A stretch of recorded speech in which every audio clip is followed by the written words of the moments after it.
Welcome. In today's video, we're diving into a fun and simple way to personalize your conversations on the Messenger app for PC. With the latest update, changing your chat wallpaper has never been easier. Whether you want to add a splash of color or set a specific theme for a special chat, I'll guide you through each step to make your conversations more vibrant and enjoyable. Let's get started. First, open your Messenger app. Once you're logged in, find the chat you want to customize.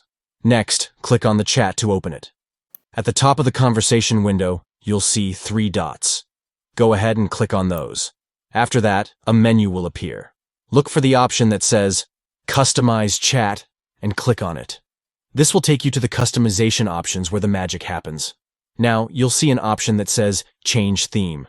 Click on that to explore the different themes available. Take your time to browse through the themes until you find one that catches your eye. Once you've made your selection, simply click Select to apply it to your chat. And just like that, you've personalized your chat wallpaper. This is a great way to express yourself and make your conversations feel more unique and engaging. So if you found this tutorial helpful, be sure to like, subscribe, and share it with your friends. Happy chatting!